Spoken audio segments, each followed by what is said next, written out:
She was blind and lived alone, but she started to think that she was not the only one living in her house. Sophia became blind when she was 11, but after 30 years, she has grown and adapted and moved out into her very own place. She finally felt like she was in control of her life until this week. It all started on Monday night. She was crawling into her bed, but it didn't feel right. Something was off. She laid there for a few minutes until it hit her. Sophia's bed was warm, as if someone else had just gotten out of it. Her mouth went dry, and she lay in silence for several more minutes, listening. After a bit of listening to nothing, she decided that she was just imagining things and went to sleep. The next day after work, she returned home and slumped onto the couch when she again noticed something was feeling warm. It took her a minute, but she realized that the heat was coming from a lamp at the end of the couch. Sophia never turns her lights on in her house.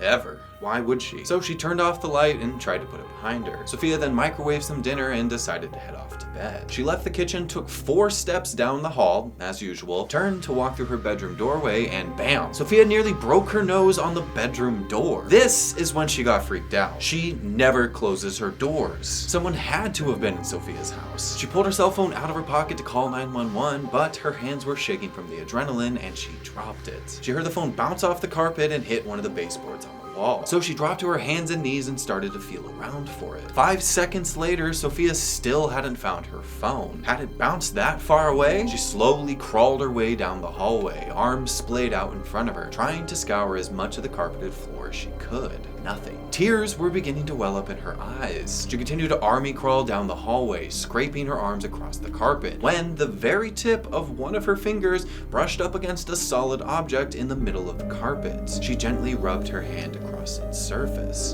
It felt cold, dry, almost fleshy. She realized what it was when it moved from under her hand. Sophia had grabbed somebody's foot. She screamed, threw herself backward, and collapsed onto the ground, legs pulled up to her chest, ready to kick at any noise within striking distance. But after a while and nothing happening, she slowly got back up to her feet. She stood still and listened to the air. She couldn't hear anything, but she could feel someone staring at her. Sophia knew someone was standing barefoot in the doorway of her guest room. Her mind conjured the head of wild hair, torn clothes, and dirty hands that wrapped around the handle of a butcher's knife. Slowly, she backed away, feeling along the wall, her hands searching for her bedroom door so she could regroup and plan her escape. The silent house held an enormous tension that felt ready to explode. Sophia's mind was racing through the possible outcomes, while her ears were straining to pick up anything in the silence. Finally, her arms brushed up against the doorframe of her bedroom at the end of the hall. Her hand wrapped around the doorknob to steady herself, and she formulated a plan in her head. Turn around, take 4 steps, past the guest room, turn left, take 5 steps. Like she had done countless times before. The front door should be there,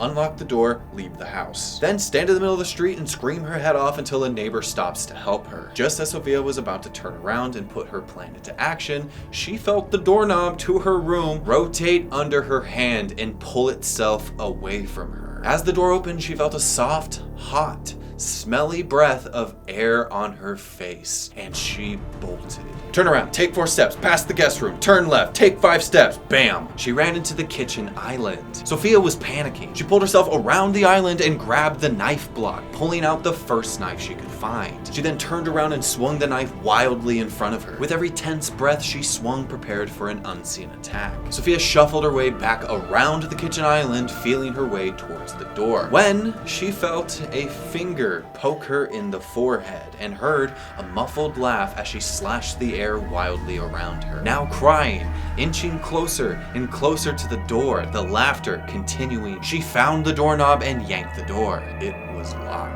She had forgotten about that in her plan. It wasn't a problem, but it delayed Sophia's exit by another 2 seconds, just long enough to hear a knife slide out of the knife block on the kitchen island. Sophia exploded out of the house and ran into the street screaming. It wasn't even a minute before a woman's voice called out to her. Sweetie, it's okay. Drop the knife. It's okay. I can help you. Sophia lowered the knife and listened to the woman as she approached. Remember, Sophia's been blind for nearly 30 years. She can tell what kind of cars are on the road by the sound of their tires. She can pick out and isolate specific sounds in a loud room. So she knows what it sounds like when people walk with shoes or bare feet.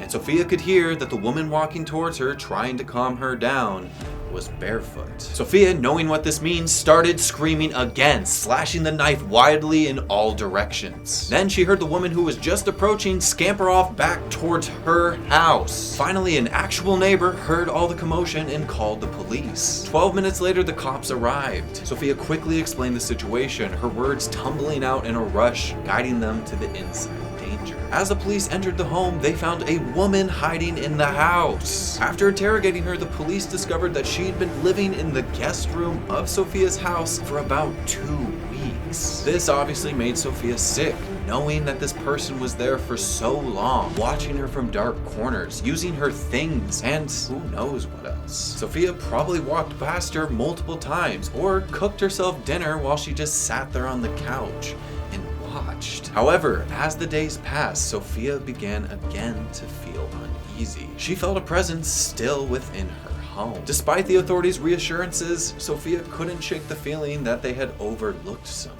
Each passing moment weighed heavily on Sophia's nerves. Her home was now a haunting ground for unseen eyes and whispers. As the darkness of the coming night came, Sophia's conviction grew stronger and stronger. She was still not alone in the house.